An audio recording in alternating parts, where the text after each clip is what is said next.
good morning. Karen Bonifilio, Inner Realms, Outer Journeys. You might recognize our guest today, Kelly Martin. You want to say hi, Kelly? Hi, everybody. I'm back. I'm so happy to be here. And Karen, thank you so much for having me. Spirit gave me a tug that I needed to come back, and I said, okay, I'll do it. So, yeah, Kelly didn't actually want to come on. yeah. But if Spirit tells you to do something, you pretty much do. So that's why she's back. And I'm glad she's back. I love Kelly. Yeah. I love her perspective, and she educates me in the whole bit. Yeah, so I'm very happy to be back, but I didn't think I was ready to talk about what we're talking about because it happened so recently. But like I said, every time I saw your post something on Instagram or Facebook, Spirit kept yelling at me. So I finally said, okay. Okay, well, for those of you that don't know Kelly, let me tell you about her, and then I'll just let her take it away. So she is, oh my goodness, she has a lot of extraordinary gifts. She likes to describe herself as a psychic medium that specializes in animals because she has an incredible capacity to do so much more.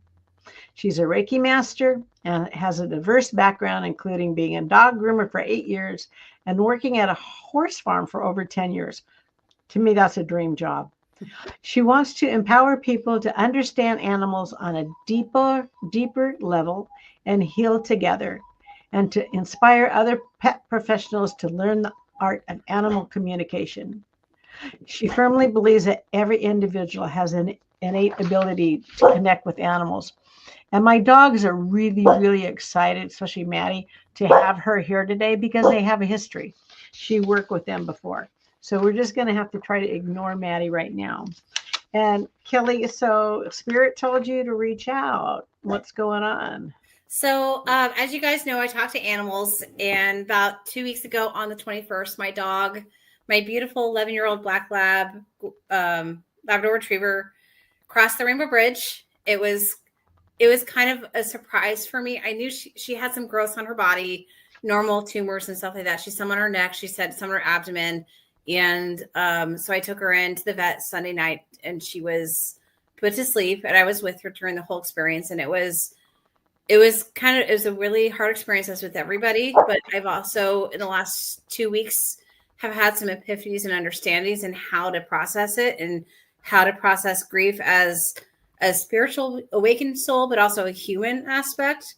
So, and I've experienced some amazing things from my dog and confirmed a lot of things. And also she's really helped me understand and confirmed a lot of things. Because you've heard me say, I feel like our animals are our guides and teachers. They're here to help us. They're far more aware than people realized. And when she passed, she's like, well, it's part of the plan. And I actually was able to connect with her pretty much right away on the other side. And I heard her clearer than I've ever heard her before. And I feel her now. When I was coming in here to start, I could feel her following me to get ready. So it kind of helps me this process, but I also realize I'm here too, to share with this, to help other people. And I also am going to write a book about her because she was a very unique soul, is a unique soul because she's still around, and she helps so many people, and she helped me. She saved my life, and that was her purpose coming in, was to save my life and put me on this spiritual awakened path. So I think, so that's kind of why I'm here too, to share that. So do you think you have agreements with the pets before you come down?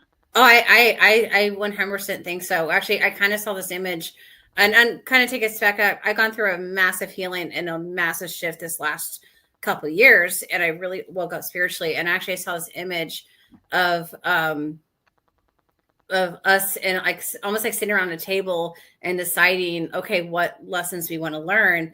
And I see our souls of our pets kind of saying, okay, this is when we're going to come in as, this is what our job is. Because I've come to learn that our animal soul, our pets, trying to tell Maddie to be quiet.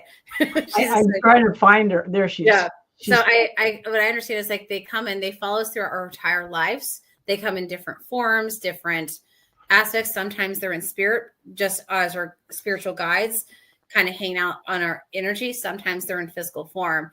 And each time they come in, they have a job or a lesson. It might be something as simple as just give us extra love when we need it, support, but also kind of observe and see how we're doing. Also, they can be our guardians and protect us from different things.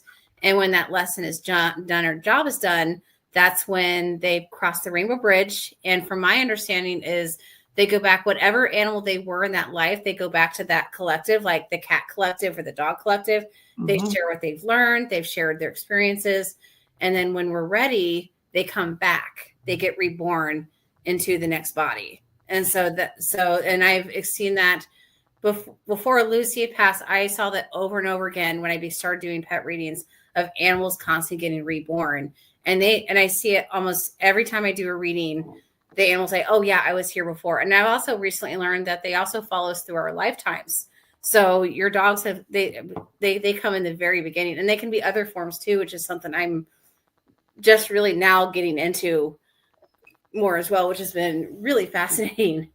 Well, what's kind of eye-opening to me is I know that we sit down with our team and make those decisions.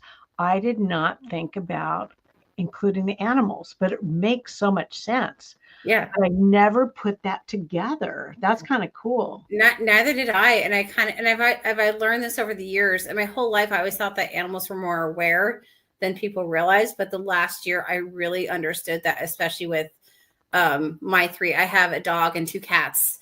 And I have one cat that's 18 going on 19. I call him a wizard because I think he's probably a much older soul than most individuals because he's so much more aware, and he's taught me so much, especially in the last 2 years now that I'm more aware. He was waiting for me to be ready because a lot of stuff he has to tell me, I had to experience it first, because otherwise I'd be like, because I was a little skeptical with a lot of this stuff. I didn't know I was a pet psychic. I didn't know I was a psychic medium. My gifts developed a lot over the last couple of years. And so now he's sharing me so much more. Even after last night, he's sharing me more stuff with me, which I'm still processing of like. And then my dog, she showed me her true form the day after she passed away during a breathwork thing. And I'm still like, what was that like? What was her form? I'm going to try to describe it. So the day after she passed, my friend had a breathwork class where you breathe in, breathe out for a set time. So I went, and I could feel her all around me. And all of a sudden, and I know this is going to sound crazy, but I'm just going to go with it. Okay. So she came to me and she kind of showed me the purpose and why she was here. She was here to save me because I was in a very bad place. She also but then I was doing the breath work, and I saw her kind of go up into this like portal type of thing. And all of a sudden went from this dog form to this beautiful glowing being, like an angel, or I think she was a galactic being, like a Palladian or something like that. And she was a lot taller than me. And I was like, oh my God, this is weird. Wait, she went out of animal form into... She went from an animal form, and she almost like stood up and was this like glowing... Are you kidding? Angelic being. Like she was actually taller than, like a lot taller than me. Like, yeah, you're not that tall. No, I'm not that tall. I'm 4'11", but she was very, very tall. Like, wow. Like not your average human tall. Like she was really like probably like 7-8 feet tall. I'm guessing. And but she was a different being. Yeah. And then when she went up into the portal or where she went, and she went, and I was just like, kind of like, and I came back, but it was just this amazing unconditional love. Were you crying during this? I've been bawling my eyes out this whole thing, and just like, it was just the most beautiful, amazing thing I'd ever experienced. And I came back, I was just like, what just happened? And during the breath work, there was like a weird buzzing sound that I've never heard before. So I'm still like, something major happened, and I don't know. And then actually, since she's passed, I have much more understanding of things than I ever thought I could. It's actually been I've cried a lot, but it's also been a beautiful thing too. It's been actually, I'm trying to be more positive than negative. Yeah, I don't think you can, the humanist of us with the crying and all that, I don't think you can get rid of that. No. You still have to experience that. No, and this is my first loss since understanding my spiritual gifts as a medium and a psychic and a pet psychic. It's also my first pet loss. I mean, I've lost both my parents, so I understand grief. Oh. I understand. I mean, I've lost other pets before, but she was my first to actually big loss. So I was always kind of curious, and I thought it was going to be my older cat first because he's 18, slowing down, but she had ended up going first. But I also learned one of the reasons she passed is she came in here to save my life. Actually, the day she passed, before that, I went to a sound bath that my friends were doing. And actually, that's when I knew that she was going to cross the Rainbow Bridge. I saw her going up the bridge. Oh, you did. Turning around. I almost took her to the vet that morning, but I kept hearing, you need to go to the sound bath first. And I was like, okay. My human side said, are you nuts? Because she had stopped eating. Her back leg had swelled up, but Spirit said, no, we know you need to take her to the vet, but go to the sound bath first. My friends do an amazing sound bath. So I went, and it helped me process these emotions. I saw her go up the Rainbow Bridge. And then she showed me, when she came in 11 years ago, that my light was dimming out. My light almost completely went out. And then she showed me where I'm at now, 11 years ago, is this glowing, beautiful, like rainbow light that was almost like you'd almost get hurt to look at. It was so bright. And she had done that through that time without me realizing how. And she was a very amazing dog. She just loved everybody. She was very sweet. She was more aware than most dogs. She had human eyes. I mean, you looked at her, you could tell there was somebody home when you looked at her. And and anybody who had a broken inner child loved her the most. That she would go up to and like lean against you and just give you all this. I mean, all dogs do, but she especially gave so much love to everybody. And even other animals loved her because she knew how to work with each individual animals. And all the other dogs looked at her like they knew that she was special. And then the beautiful thing too is now that she's on the other side, eventually I will get another dog. I'm already planning on it sometime whenever I'm ready. I still want to take some time for myself and my cats and everything, but she's already talked about coming back. And now she's making requests of what she wants to be and how she wants to live life, which I thought was really interesting. But during the whole time she was not sad or upset. She was fully aware when I took her to the vet what was going to happen. I think they know when they're going to go. They do. And I've done more awareness. Yeah. And I've done readings for people where I call my Rainbow Bridge readings, where I talk with animals that have crossed over. And none of them have ever said why it was too early, too late, right? And for a wide variety of reasons. And every time they said it was my time, and there was no anger. But my dog, especially, she had no anger, no frustration. But I still went through the human emotions. Like, did she know how much I love her? I hope I did the right thing? But I had to stop and become. I kind of became my own client that week, and I had to remind myself, it's okay. You did the right thing. It's how it's supposed to be. And it was different. So yeah, you throw those human emotions in there and they just kind of drag you down. And quite frankly, that's all an illusion too, but you still experience it. You can't wipe it out of your existence because it's part of our physicality. Yeah. And I took that whole week off to process things. And I went to my favorite place. It's a place called San Juan Islands, Friday Harbor. It's one of my favorite. It's one of my favorite places. It's only about 2 hours from here with the ferry ride included. You have to go to Anacortes to get on the ferry. But it's my favorite place to go just to reconnect with my soul. Because it's such a beautiful area. And I went there and I just felt better, but I definitely felt really connected with her. And it was such a kind of a nice week to process all the emotions. But then, it was just, the whole week was just beautiful. But then I also got a healing with some friends too, to help me get these emotions. But I also felt a huge shift. I always thought Lucy was still part of this part of my life. Turns out she was part of the old stuff, because with the eclipse and the equinox is the day she left. That's a completion day of leaving behind your old self and then walking your new path, or the path you're supposed to. And I always thought she was still part of this new path. Turns out, to my surprise, she was actually part of the old book. She was not part of that system. But it's okay. It's what we signed up for. She came to do exactly what she meant to do. But she's already planning on coming back too. Oh, yeah. And we had the discussion about 2 weeks before she passed of her coming back, and and actually all of my animals, I already know that they're coming back. My older cat's been talking about it for a year now. Oh, I'm coming back. especially like with my younger cat, he's like, you better wait when I come back. I'm going to give you a run for your money.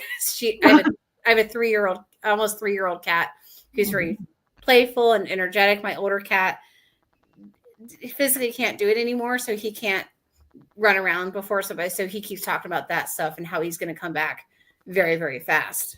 Kelly, I know that you communicate with animals because I've had a session with you and my dogs recognized you when you came on today and we're all excited. Even though they can't see her, they knew she was here.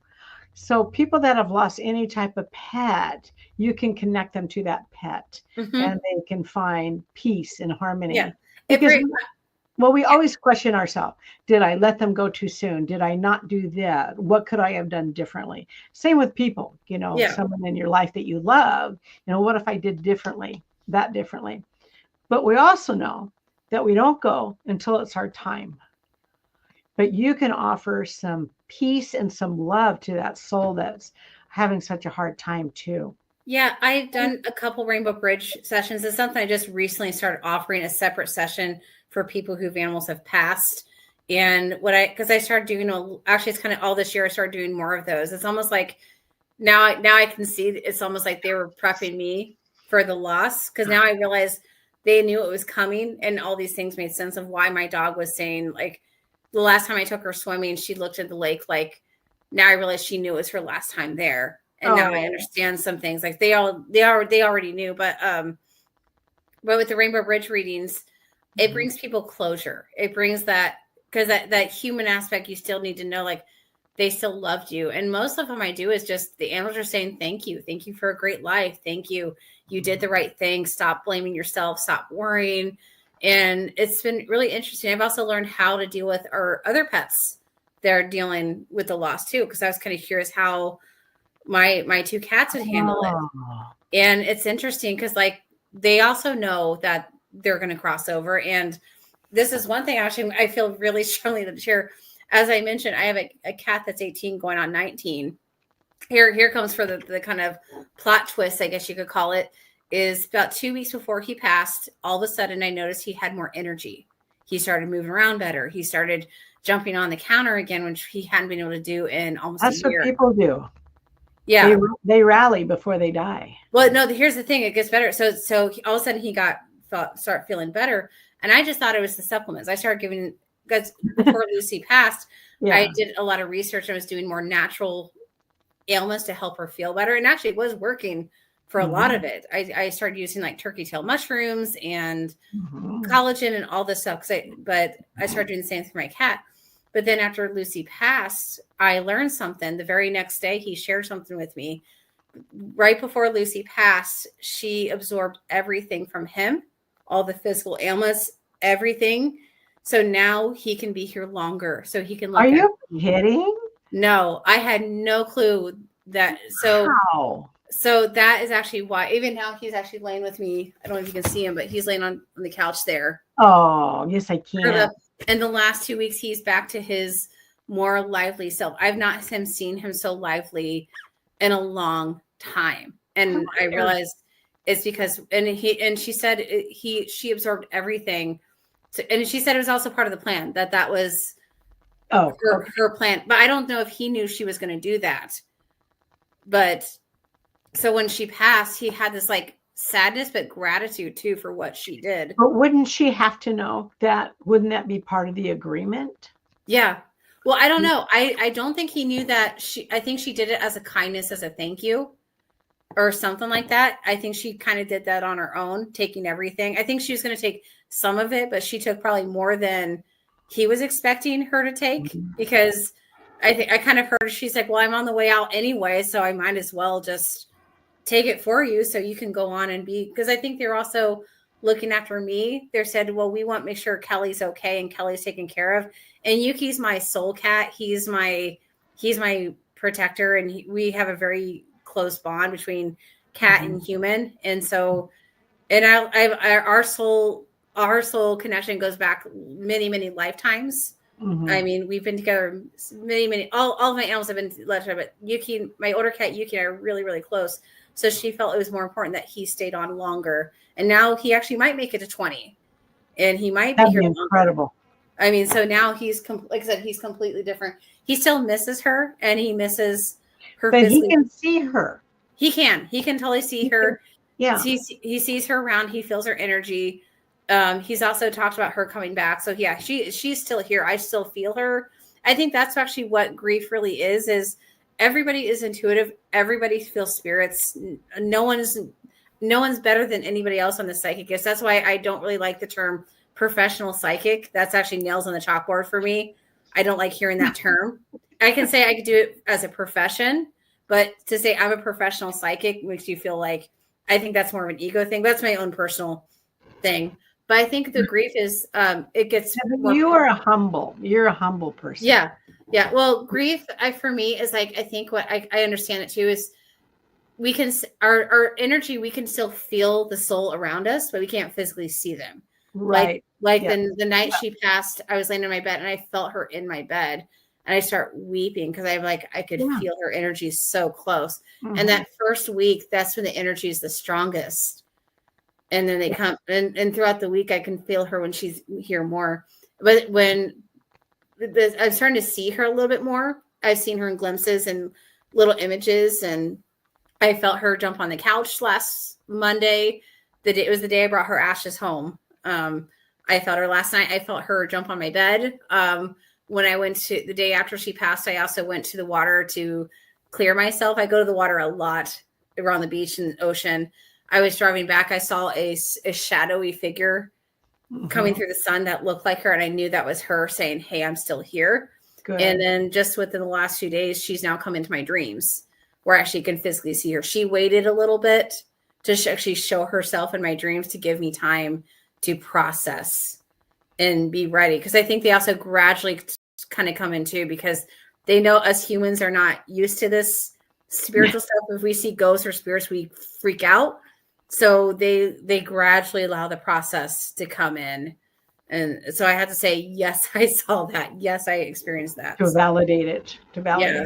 But I've also noticed with my own, my two cats is that they're a lot more protective of me than they were before. Why do you think that's so? Because Lucy's gone? Yeah, I feel like because Lucy was the protector. When anything was coming in, she would bark to kind of watch over them. And she would bark. She only barked if she had a reason to bark. And she'd always look up like, okay, they felt safe. But now that she's gone, and I've noticed that because I have a raccoon that comes on my deck almost every night to eat the bird seed. It's actually kind of funny. I call her Bobby. And last week, Bobby brought her babies up on the deck to teach. It was during the day. Raccoons, I think, during the day they'll teach their babies how to get to things because they can see them.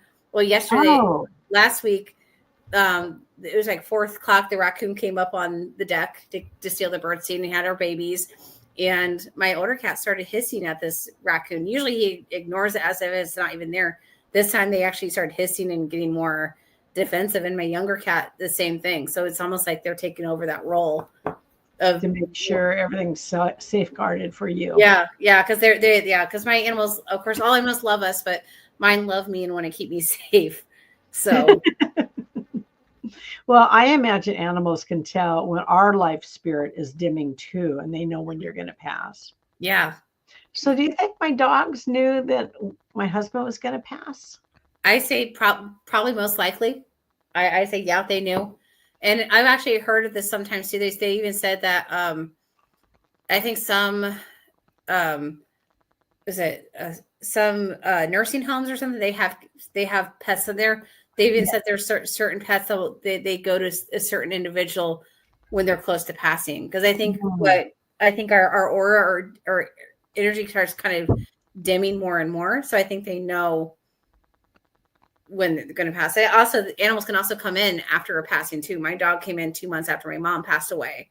So they can also come in during those times too. And sometimes I've also learned that they can sometimes as well, our animals come in because they know you're going to lose your husband or something. And they know that you're going to need that support. So they'll bring him in. Cause I got another kitten 2.5 years ago. I was my cat and my dog said, well, you can come in, we're going to bring somebody else in.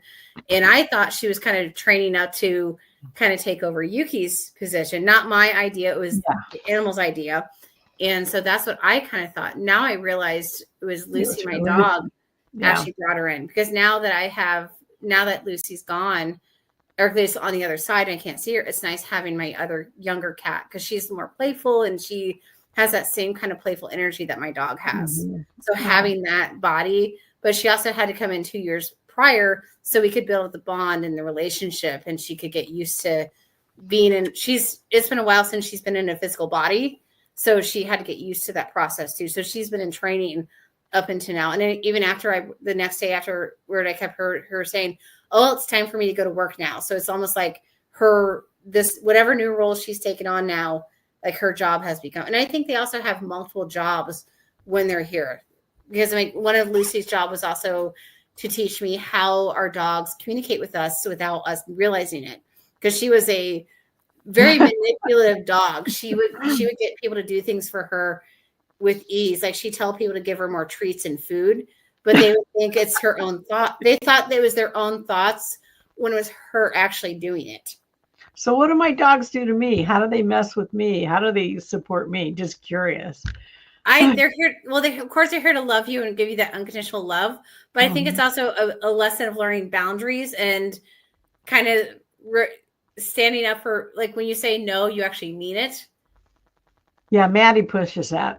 So, and sometimes our biggest tests are those. Our animals will test those boundaries. They will test things. even for Lucy, I learned too. Like, she was a super smart dog, and she would outsmart me. I'd have to figure out I'd figure something out. Maddie just came in like.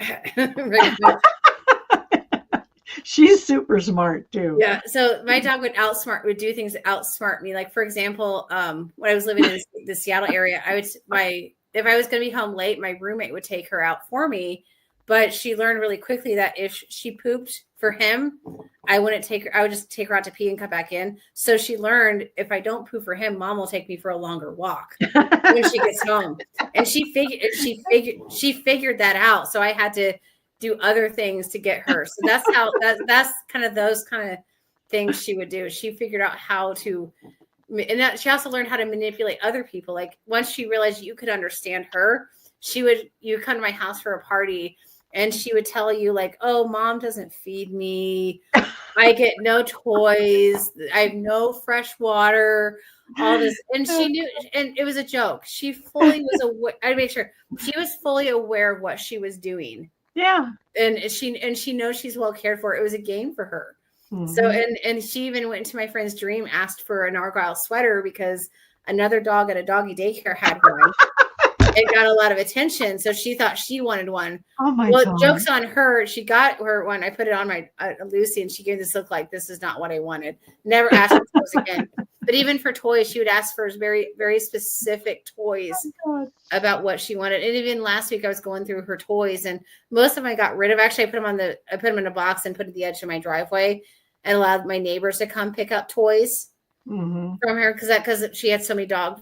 My neighbors all loved her, so that was a good way to kind of do a parting gift. But she did request me save some of the toys for when she comes back. She's like, I want this one, I want this one, that one you can get away. So that was interesting too for her. Yeah, so that was most of the stuff she wanted me to get rid of. She's like, and she wanted to make it very clear, like, when I come back, I'm not Lucy anymore, so don't call me Lucy. Make sure whatever name you decide.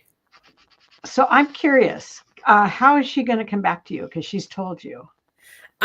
She will be a golden retriever. It's my dream ball. I've always wanted one as a kid. I was the kid that played with all the dogs in the neighborhood. But my two favorites were Tyler and Brady. There were these two golden retrievers. I went to play with them every day, more than my own dog. My mom had Cocker Spaniels, and nothing against Cocker Spaniels, but it's just not a breed for me. But I've always even as a groomer, I love golden retrievers. They're my favorite. Lucy also had a really good friend that was a golden retriever. So that's what I decided I wanted. So that's what she is. But now she's being very specific. She's like, I don't want to be a white golden retriever. We want a red. She's showing me what colors. And actually the day before she passed, I actually went to this park that looks over Bellingham Bay. And there's 3 golden retrievers at that park at that time. So I'm like, what are the chances of that? So it's that confirmation. But I've also made the decision, I'm not going to get a dog probably till after Yuki actually physically passes. Because he actually made a request last week that he's too old and tired to raise a puppy. Oh, and So puppies have so much energy they too. have so much energy, and he's older, and so I just started my business, my Elementails business, and I want to grow that too. So What business, honey? Elementails, my Oh pet, yeah, yeah. my pet psychic business. I'm growing that. So I want to be in a better place financially before I get another dog. So I want to know, what can you tell the audience about your strengths? Because you have a lot. Yeah. But for the people that really don't know you, what are your strengths? My biggest strength, I think, is just having a better understanding of how spirits work and how your life kind of works. I'm really, I've been called a divine communicator. So I talk to other spirits and other things too. And I think I kind of get to the heart of the soul of why they're here. Because I also do Akashic record readings. I do other lifetimes. That was incredible when I did that with you. Yeah. So, and I'm still trying to figure out how my plan works and where I'm going, because I still don't know, because my guides always call me kind of an independent study, because I do my own thing. And actually, everybody in my soul tribe, we all do our own thing that are very unique that no one else really does. So I'm trying to figure that out. I'm also going to be writing a book about my dog and her life and how she really changed some things. But I think my biggest strength is just really listening to people and understanding and help them realize that what they're going through is okay and it's normal. Because I mean, and I also really am good at helping people beginning their spiritual awakening journey and explaining to them this is what it's going to be like. I know you do have a lot to offer. You really do. Yeah. I know. I think I took 3 sessions from you. Yeah. I think I can't remember. It's supposed so long ago. Yeah. It seems like years, but it wasn't. But it feels like it. Yeah, and I've been at my worst part of my life where I almost wasn't going to be here at all, to coming back and making, they say, the dull light to the bright rainbow. So also gives me that I can show people you can pull yourself out of I remember that part the brig of doom. You can come back and be this beautiful shining light. And like I said, since my dog's passed, all these amazing things I've had, even on a spiritual level, I feel more connected than I've ever felt before. I started doing the fairs last week again, and I was tapping in. Oh, good. To the things I never actually kind of reminds me too. Even earlier, I also learned something new. I did a session for someone earlier this week whose dog is actually getting close to crossing, and I saw something I've never seen before. A dog that she had that had actually came in with spirit was actually there assisting the other dog that was about to pass. So just like our loved ones, when we're about to pass, like mom or dad will come in and begin the process. This dog had actually come in, and soul spirit was helping this dog going through the process too. Okay, I have to tell you something that I was just told to tell you. You know that Portland's a hot spot for psychics and all of our fairs and everything. Yeah. So you need to come here. Yeah. You need to come here, and I'm offering up my spare bedroom and bathroom for you. Yeah, I will eventually. Well, now that I also think too, since I don't have a dog right now, and the weirdest part is getting up in the morning and not having to take her for a walk, not having to be on that schedule. But I am actually doing some things now. I don't have to get home to take a dog for a walk. It's easier to find someone to look after a cat than it is a dog. True. So now I'm actually doing. I'm actually going to Portland. They have stuff going on all the time. They really do. Yeah. Yeah, I also keep feeling that I'm going to be moving some really in the next 3 years from here. I don't know where. I don't know not how. Coming down here. I know that. What? You're not coming down here. Oh no, I know that. I think I'm supposed more north. Yeah. Well, I think I'm supposed to go to the San Juan Islands because I went there last week. Whenever I go there, I feel like I'm home. I know I had a lifetime there, and I know there's something very special and magical about that area. There's a reason why all the orca and humpback whales go there. It's not just for food. It's for other things. And I'm very connected with the whales, and I work a lot. I actually went whale watching 4 times this summer, and I really connected with them more on a level I never thought I could. I mean, and then now I'm seeing how much I've grown and how my dog really did. And I have so much gratitude for my dog. And I thank her every day for giving me this love that she has given me. And speaking about Lucy, I want to make sure we talked about all of your epiphanies that you had. Yeah. Did we hit everything that you wanted to say? I think so. I think the biggest thing is she just confirmed a lot for me. Because I mean, and a lot of people have argued with me with things how that you can't be human, you can't be other things and go back to being a dog or cat. Because sometimes a lot of humans think that we're higher up on the totem pole and that we're above other animals. Because like my older cat has shown himself as a Japanese man wearing a kimono, where we were married during another lifetime, both human. I want to make that very clear. just in case anyone's like, well, I've heard both. So yeah, and I have found it just gave me a lot of confirmation, like this is what it is. But that's the epiphanies I was talking about. It confirmed a lot, especially when Lucy went from a dog to this angelic being or whatever she was. It kind of gave me that aha moment, and also that they truly do come for a purpose to teach us, to help us. Oh yes, definitely. And that they'll come back, and that also not to be afraid of death. Humans, we've been programmed to fear death our whole life. And our animals aren't afraid of it. I've heard that for the last eight years since doing this, is animals are not afraid to die. They're not afraid of the process. They know it's going to happen. As humans, we forget each time. Like every time we come into a human body, they wipe that part. It's like for some reason humans have a hard time processing it, but our animals are not afraid at all. See, since I've lost all my main family, I'm happy to go when it's my time. I'm not scared. I welcome it. And I told my kids the other day, because they want to do a memorial. And I said, no, don't do a memorial, because I know I'm going to live a long time. I said, most of my friends are going to be gone. And just put me in the Wilson River where my husband, my mom, and my dad are, and then go have beer and pizza. That's what I want you to do. And they looked at me like, are you nuts? But that's what I told them. I want them to do that. Mm-hmm. Yeah. I don't need that honoring. I don't. I know how I've lived my life, and I'm satisfied with that. Sorry, I didn't mean to take away that. No, you're good. You're fine. No need to apologize. No, it's true though. I mean, because I do the same thing. I'm like, when I thought about having a memorial for my dog, I'm like, but people loved her, but she was here for me. So I mean, and when the time comes to release her ashes, I'm going to go to the lake where I took her swimming, and it's just going to be me and her. Because I thought about having other people there. I'm like, she was here for me, not anybody else. So out of all the people that I interview, you give me the most chills. I'm not kidding. Jeez, and I forgot my blanket in the other room. Yeah.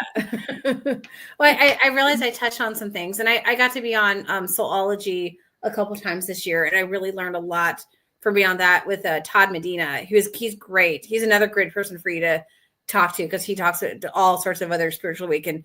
But he also gave me some great confirmation and confidence of what I'm talking about. And I'm a lot more confident in what I'm talking about now, and knowing what I'm hearing is my truth. Okay. Are those interviews on your Facebook page? Yes. Okay. And that's been going across the screen. There it goes. I can see it right now. Yeah. So people can catch that. Okay. We're going to have to wind up. Is there anything else you want to say? And I want to point out, if Kelly's looking around, she's listening to the guides. Yeah. I'm always plugged in. I'm never by myself. I live I'm the only physical human in this house, but I'm always hearing spirit. Wherever I go, I'm hearing spirits. I had an in-person session the other day where I felt a Native American spirit come in and start chatting with me. Mm-hmm. It's the side effect. I call it the side effect of being a medium, is when they know that you can understand them, other souls and spirits, they'll come talk to you. Yeah. Because they haven't, because it's for them, it's actually, I just saw a crow fly by. That's confirmation there. You saw what? A couple crows just flew by as soon as I said that. It's just, when you can actually understand them, like the animals, they're always drawn to me. Animals are always drawn to me. Even the raccoon on my deck always comes up and looks at me like, huh, you're different. Like he'll stare and look at me like, you're not like all the others, kind of. Yeah. Anyway. Okay. Have you said everything? I just want to make sure. And you're always welcome to come back, Kelly. You can always reach out to me. Yeah. The only thing is, if anybody here, I am trying to grow my business as much as I want to be here help others. I do have a business to run. I said my business is Elementails Intuitive Animal Services. Mm-hmm. So anybody here listening to this is interested in having a session with me, it can be done over Zoom. It does not have to be in person. Just find me on Facebook, Elementails Intuitive Animal Services. Message me, set up for a session. And I'm fairly reasonable. It's $65 an hour over Zoom. If you're within an hour of me, I can come to you, but the charge goes up just for travel fees. if I didn't have to not cuss, I would not cuss, but those prices are incredible. Yeah. I want them to be reasonable for people because I'm on a budget. So I know other people are on a budget. And I also, another on my soapbox, I think some intuitives charge way too much for their services. So that's my personal opinion. I'm not going down that road. Yes, it's my personal opinion. I try to be reasonable what I would pay for. So yeah. Well, like I told the audience, I've done 3 sessions with you on 3 different things. Yeah. So Kelly, I thank you so much for coming on. And hey, I know the next time we can talk about your book, but you're always welcome to come back. Perfect. Thank you so much. And thank you for having me. I love you. Thank you.